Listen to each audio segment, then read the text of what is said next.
자, 오늘 본문은 창세기 27장 11절에서 17절입니다. 야곱이 그 어머니 리브가에게 이르되 내 형 에서는 털이 많은 사람이요 나는 매끈매끈한 사람인즉 아버지께서 나를 만지실진데 내가 아버지의 눈에 속이는 자로 보일지라 복은 고사하고 저주를 받을까 하나이다. 어머니가 그에게 이르되 내 아들아 너의 저주는 내게로 돌리리니 내 말만 따르고 가서 가져오라. 그가 가서 끌어다가 어머니에게로 가져왔더니 그의 어머니가 그의 아버지가 즐기는 별미를 만들었더라. 리브가가 집안 자기에게 있는 그의 맏아들 에서의 좋은 의복을 가져다가 그의 작은 아들 야곱에게 입히고 또 염소 새끼의 가죽을 그의 손과 목에 매끈매끈한 곳에 입히고 자기가 만든 별미와 떡을 자기 아들 야곱의 손에 주니. 자, 리브가가 이삭의 축복 계획을 엿듣고 자, 야곱을 급히 아버지와 형을 속이기 위해 아버지를 속이기 위해 연극을 시키죠. 네. 형처럼 복장도 하고 형처럼 꾸며서 형이 빨리 돌아온 것처럼 사냥하고 돌아온 것처럼 음식을 준비해서 네가 대신 축복을 받으라고 합니다. 그러자 이 어머니의 제안에 대해서 야곱이 망설입니다. 자, 야곱이 왜 망설였을까요? 어머니의 계획이 말도 안 되고 어머니가 믿음의 선택이 아닌 걸 나보고 하라고 해서라가 아니라 야곱도 받고 싶은 거야. 그런데 야곱이 걱정하는 것은 어머니의 이 결정이 옳지 않아서가 아닌 것이죠. 이게 탄로 날까만 걱정하는 거예요, 여러분. 예? 내가 하는 일 옳고 그르냐를 판단하기보다 이거 이러다가 붙잡혀 탄로 날 것만 걱정하는 것이죠.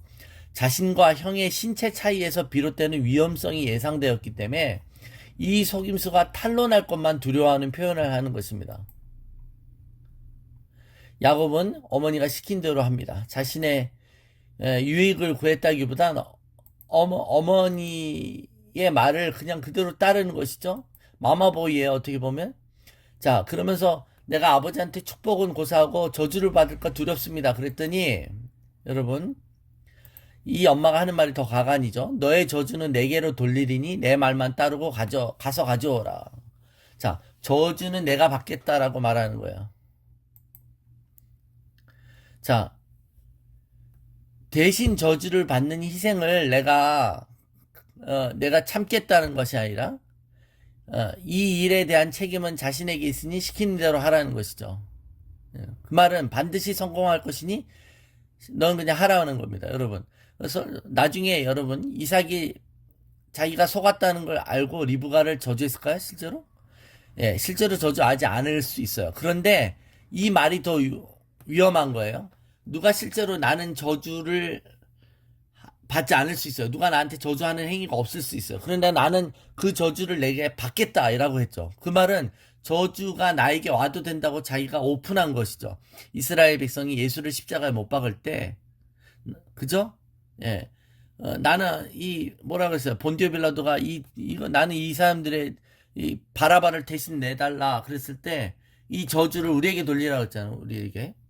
그러니까 이런 말들이 자신들이 저주에 노출되는 어떤 초대로 나오는 거예요. 자기 암시로 작동하는 것이죠.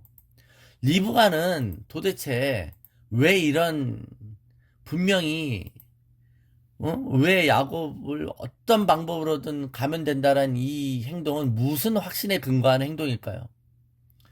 리브가는 하나님의 뜻이 야곱에 있다는 것을 알았죠. 그죠? 그래서 남편이 고집 부려서 에서를 축복하겠다는 뜻이 하나님의 뜻과 어긋난 것이라는 생각도 있었을 거예요. 그래서 자기가 야곱을 더 좋아하고 야곱이 축복받는 것에 대한 것이 마땅하다는 확신이 있을 수 있습니다. 그죠? 그런데 오히려 내가 올바른 걸 알고 있다는 이 믿음. 그래서 그 나름대로 자기의 나름대로 대책을 세워서 하나님의 뜻을 관찰시키겠다고 하는 것이 오히려 하나님의 축복을 막아버린다는 겁니다. 자, 이삭이 하나님의 뜻과 반대되는 축복을 하겠다는 것도 믿음이 아닌 거잖아요. 예. 그런데 하나님의 뜻이 뭔가 방해될 때 자기 나름대로 대책을 세우는 것. 이게 문제 해결 능력으로 보이죠. 뭔가를 해야 한다는 인간의 의식 속에 나옵니다. 우리는 흔히 자기가 뭔가 가만히 있으면 죄책감을 갖고 뭔가 뭔가 해야 돼요. 부모로서 자식을 위해 뭔가 해야 되고, 자식에게 뭔가 좋은 것을 시켜야 되고, 막 가만히 있지 못해요. 그게 오히려 자식이 길을 축복을 맞는 것일 수도 있는 건데, 하나님의 말씀에 온전히 순종하지 못하고, 그 일이 이루어질 것을 믿음으로 기다리지 못하는 것이죠.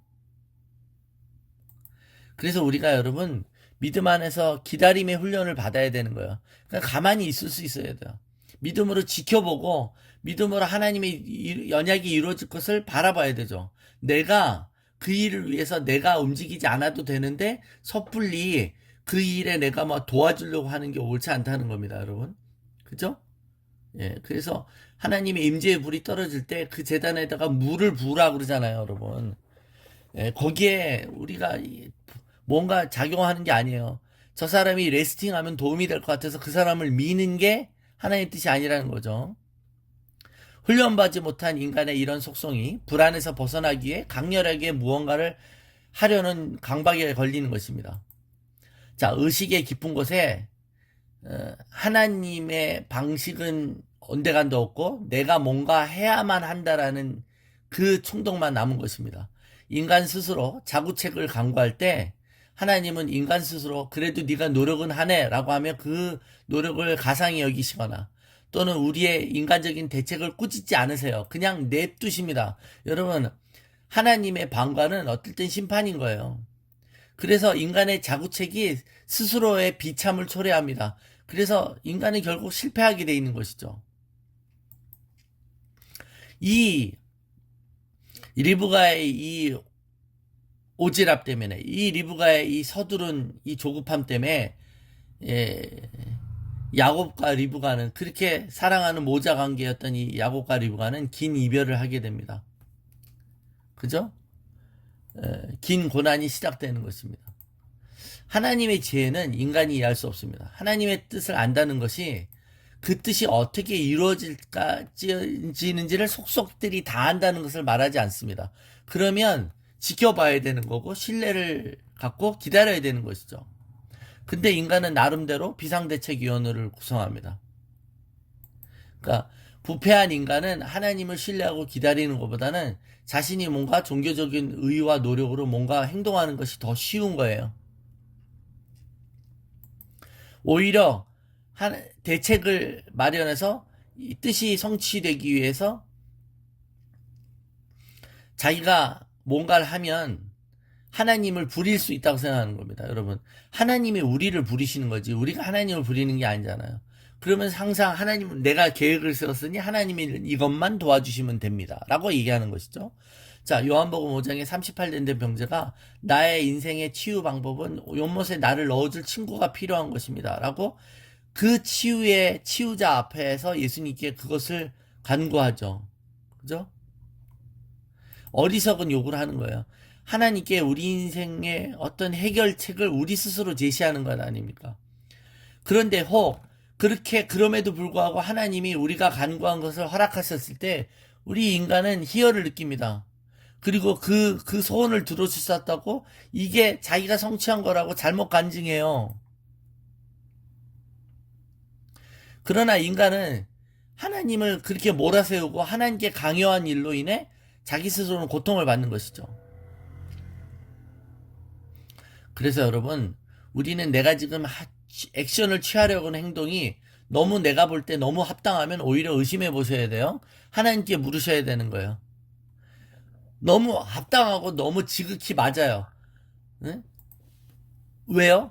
내가 이것이 합당하다고 생각하는 게 나의 이성적인 판단에 있기 때문에 그렇습니다. 우리의 판단의 근거가 하나님의 보좌가 아니라 우리의 이성과 우리의 판단력, 우리의 스스로의 해결 능력이 우리의 보좌에 앉아 있는 것입니다. 자, 그래서 우리가 예수를 주로 고백하지만 실제로는 주로 여기지 않으면서 우리가 주인이 돼서 싸우는 이 아이러니와 이 믿음 없음이 우리가 평생 싸워야 되는 우리의 우상인 것이죠. 내가 순종하려고 하지만 저것은 어떻게 되는 것인가요? 이렇게 맞아요, 하나님? 선교지로 가라고 하시면 그 다음엔 어떻게 되는 것이죠?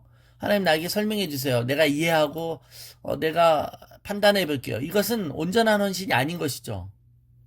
자신의 기지와 자신의 판단력이 여전히 보좌에 앉아 있는 거예요. 하나님의 지혜에 대해서는 전혀 경험하지 못하는 것이죠. 그래서 하나부터 열까지 하나님께 묻고 그저 한 발자국 한 발자국 순종만 쫓아가는 겁니다. 리브가의 의도를 하나님을 도우려고 하는 의도였다라고 아무리 좋게 생각해도 이것은 실수하는 것이죠. 여러분, 아브라함이 하나님을 도우려다가 이스마엘을 낳았잖아요. 그죠? 리브가는 지금 자신감에 꽉 차 있습니다.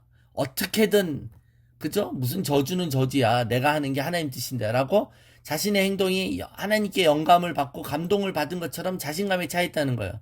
그리고 자신의 계획을 행동에 옮깁니다. 이것이 경건을 위한 거짓된 것이라는 거죠. 내 동기가 하나님의 뜻이 계시된 거, 큰 자가 어린 자를 섬기리라는 말씀에 근거할지라도 자신이 하나님의 뜻을 이루려고 하는 그 과정을 사기를 친 거 아닙니까, 여러분? 뭐로 가도 서울로 가면 되고, 뭐로 가도 하나님의 뜻을 이루면 되지. 맞나요? 내가 어떻게 돈을 벌어도 하나님의 선교에 헌금만 많이 하면 되지. 그죠? 개같이 벌어서 정승같이 쓰면 되지. 그게 아니라는 거예요. 하나님은 우리가 거짓으로 하나님의 의를 이루는 것을 원치 않습니다. 이삭이 하나님의 뜻을 의도적으로 거스렸다면 리브가는 하나님의 뜻을 이루기 위해서 수단과 방법을 가리지 않은 것으로 오히려 하나님의 축복을 막았다는 것입니다. 결과적으로 의도적인 거짓이 성취되고 거짓 속에서 축복을 받게 됩니다. 하나님은 야곱이 축복을 받도록 작정하셨죠. 그러나 거짓을 통해 축복을 받도록 정하지는 않으셨어요. 인간의 어떤 얄팍함이 여기에 버무려져 있지만 결국은 그 뜻은 하나님이 야곱을 축복하신 대로 이루어지죠. 자, 창세기의 일관된 주제이자 아니 성경 전체의 중요한 교훈은 우리가 하나님의 선하심을 경험하기 원하신다는 겁니다. 그것은 하나님의 방법으로 이루어질 거예요. 그런데 인간은 그 선하심에 스스로 이루고자 합니다. 그래서 하나님과 동행함 속에 선악을 분별하는 게 아니라 선악과를 순간 따먹음으로 선을 경험하고자 하는 것입니다. 우리 원수는 우리 스스로 옳다고 생각하는 것을 우리가 행동하도록 부추기죠. 보암직도 하고 먹음직도 하고 지혜롭게 할 만한 것처럼 보이는 것에 우리가 선뜻 손을 뻗어 먹어보라고 유혹하는 것입니다. 우리가 하나님의 뜻이 이루어지는 과정을 다 이해할 수 없어요. 근데 하나님의 뜻이 이루어지고 난 후에 돌이켜보면 하나님의 해결 방법은 하나님의 성품에서 조금 더 벗어나지 않아요, 여러분. 하나님의 선하신 뜻을 위해서 하나님은 거짓을 꾀하거나 사기를 치거나 하얀 거짓말 이런 걸 사용하지 않으신다는 겁니다. 자, 결론적으로 하나님을 방해하는 최대의 방해꾼은 하나님을 내가 도울 거라고 생각하는 하나님의 종들일 수 있다는 것입니다. 하나님의 뜻이 이렇게 이루어질 것이라는 인간의 섣부른 믿음인 것입니다. 주님을 믿는다는 것은 주님을 완벽하게 신뢰한다는 것이죠. 주님의 의도와 뜻도 신뢰하지만 주님이 그 뜻을 이루시는 방법도 신뢰한다는 것을 뜻합니다. 자, 그래서 우리는 우리 개인적인 삶의 성공, 치유, 형통함에 대해서 하나님의 뜻을 우리는 분별해야 되죠. 우리가 설정하고 우리가 정의하는 그 하나님의 방법이 아닌 진정한 하나님이 우리에게 계시해 주시고 이 길로 가라고 하신 그 방법을 따르고 있는지 우리에게 물어봐야 되는 줄 믿습니다. 나의 뜻과 다르다고, 내가 생각한 방식과 다르다고 뭔가 대책을 강구해야겠다는 생각이 든다면 그때 다시 한번 우리의 시선을 주님께 돌리십시다. 그래서 우리가 가는 종착역만이 아니라 우리가 가는 모든 중간에 있는 모든 통과하는 모든 순간순간의 그 기점들이 다 하나님의 뜻인지를 확인하고 가시기를 바랍니다. 길갈과 베델과 여리가 요단으로 가잖아요. 그때 그냥 요단에 가면 되는 거지.